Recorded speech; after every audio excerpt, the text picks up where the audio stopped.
오늘 하루도 하나님의 은혜와 축복이 성도님들의 삶에 넘치시기를 기도합니다. 초등학교 때 소풍 가기 전날이 되면 많이 기대가 되고 설레었습니다.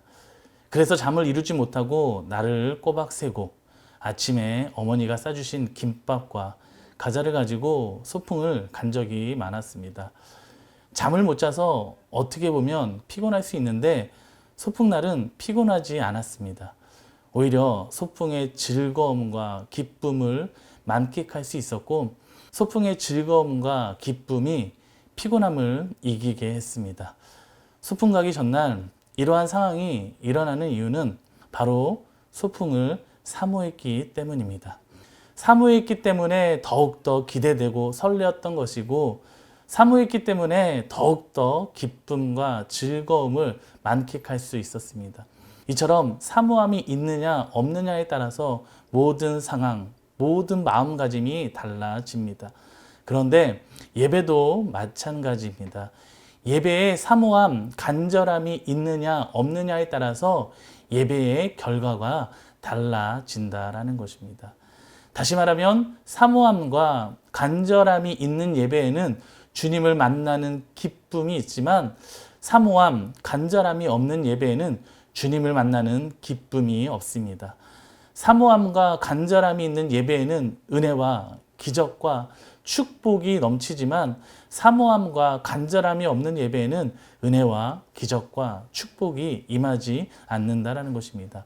따라서 우리는 예배의 사모함과 간절함을 다시 한번 회복해야 합니다. 이러한 사모함과 간절함을 가지고 예배의 자리에 나와야 한다라는 것입니다. 몇 주 전 주일 점심 때 집사님 한 분께 전화가 왔습니다. 기쁜 마음, 들뜬 마음으로 저에게 말씀하시기를 치료의 기적이 임했다라는 것입니다. 그래서 자초지종 물어봤더니 일을 하시다 보니까 매일 일어날 때 엉치뼈가 아팠는데 4부 예배 때 당회장님께서 신유기도 시간에 일어날 때 엉치뼈가 아픈 사람 치료받았습니다 선포하셔서 주님께서 이 시간에 자기에게 말씀하시는구나 라고 생각하고 아멘으로 화답했더니 결국 아프지 않고 치료가 임했다라고 저에게 전화한 것이었습니다.